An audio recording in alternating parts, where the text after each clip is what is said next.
Cinema ఇండస్ట్రీలోని కొంతమంది పెద్దలు, సినిమాల నుంచి రాజకీయాలకు వచ్చినటువంటి కొంతమంది వ్యక్తులు సినిమా ఫంక్షన్స్లో అటెండ్ అయ్యి మాట్లాడేటప్పుడు వారి వ్యాఖ్యలు చాలా బాధ్యతగా, హుందాగా ఉండేటటువంటి విధంగా చూసుకోవాల్సినటువంటి అవసరం ఉంది. ఈ మధ్యకాలంలో మన పవన్ కళ్యాణ్ గారు, నిన్న చరణ్ గారు, రీసెంట్ తాజాగా చిరంజీవి గారు మెగా కాంపౌండ్ వాళ్ళ నుంచి వచ్చినటువంటి కొంతమంది హీరోలు అనేక సినిమా కార్యక్రమాల్లో వాళ్ళు అటెండ్ అయినప్పుడు వారి యొక్క భాష చాలా జూచాకరంగా ఉంటుంది. పరోక్షంగా వైఎస్ఆర్ కాంగ్రెస్ పార్టీని కించపరిచేలాగా, వైఎస్ఆర్ కాంగ్రెస్ పార్టీలోని ఎమ్మెల్యేలని, మంత్రుల్ని, గతంలో పనిచేసినటువంటి నాయకుల్ని, మా అధినాయకుడిని కించపరిచే విధంగా వారి యొక్క వ్యాఖ్యలు ఉంటున్నాయి. వాటిని వారు కాకపోయినా పక్కవారు చేస్తున్నా కానీ వారిని ఆపకుండా ఇంకా ప్రోత్సహిస్తున్నటువంటి పరిస్థితి కనపడుతుంది. ఇది సినిమా ఇండస్ట్రీకి చాలా ఇబ్బందికరమైనటువంటి పరిస్థితి తీసుకొచ్చే అవకాశం ఉంది. ఎందుకంటే సినిమా ఇండస్ట్రీ అనేది అందరి యొక్క కలయిక, కొందరి కోసం పెట్టినటువంటి ఇండస్ట్రీ కాదు. అది సినిమా ఇండస్ట్రీ ఈ విషయం మీద జాగ్రత్త పడాల్సినటువంటి అవసరం ఉంది. ఇంటర్నల్గా చర్చించుకోవాల్సినటువంటి అవసరం అంతకంటే ఉంది.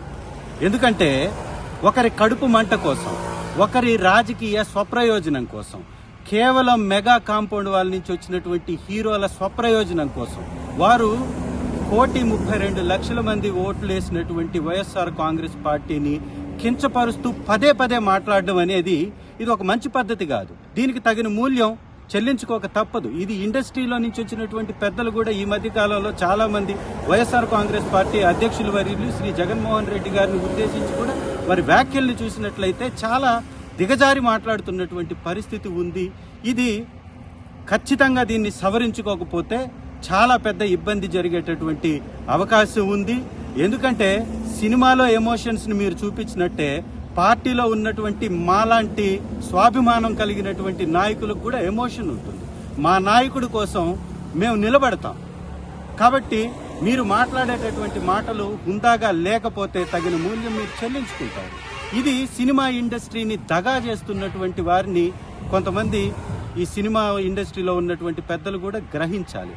ఇది కొంతమంది కోసం ఇండస్ట్రీ అన్నట్టుగా వారు మాట్లాడుతున్నటువంటి విధానాన్ని కూడా గమనించాల్సినటువంటి అవసరం ఉంది. ముఖ్యంగా 40 సంవత్సరాల నుంచి తెలుగుదేశం పార్టీ నుంచి చాలా మంది సినిమా ఇండస్ట్రీ నుంచి రాజకీయంలోకి వచ్చారు. సినిమా నేపథ్యం ఉన్నటువంటి తెలుగుదేశం పార్టీలో ఉన్నటువంటి వాళ్ళు కూడా ఎవ్వరూ కూడా ఈ రకంగా దిగజారి మాట్లాడలే. చాలా మంది మంత్రులు అయ్యారు, ముఖ్యమంత్రులు అయ్యారు. కానీ మిగిలినటువంటి పార్టీల్ని ఈ విధంగా కించపరిచే విధంగా సినిమా స్టేజ్ల మీద మాట్లాడలేదు. రాజకీయ వేదికల మీద ఎలాగో మాట్లాడుకుంటాం, మళ్ళీ సినిమా ఇండస్ట్రీని కూడా దీనికి వాడేసి లాగేసి ఉపయోగించుకుందాం అనేటటువంటి కొంతమంది వ్యక్తుల నుంచి సినిమా ఇండస్ట్రీ దూరంగా ఉండాలి.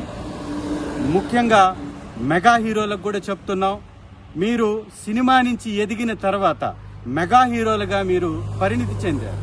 మీరు సినిమా ఇండస్ట్రీకి మెగా హీరోలుగా ఉండాలనే మేము కోరుకుంటున్నాం. మీరు ఈ మధ్య చేసేటటువంటి కార్యక్రమాల ద్వారా సినిమా ఇండస్ట్రీకి దగా హీరోలుగా మారుతున్నారు. ఈ పందాన్ని మార్చుకోవాలి. మెగా హీరోలు కాస్త దగా హీరోలుగా మారటం అనేది మంచి పద్ధతి కాదు. అది ఇండస్ట్రీకి మంచిది కాదు, మీకు మంచిది కాదు, ఈ సమాజానికి మంచిది కాదని హితవు పలుకుతూ మీ యొక్క పందాన్ని మార్చుకోవాల్సిందిగా ఒక ఎమ్మెల్యేగా, మీరు గొర్రెలు అన్నటువంటి 11 మందిలో ఒక వ్యక్తిగా మాట్లాడుతున్నాను. Thank you.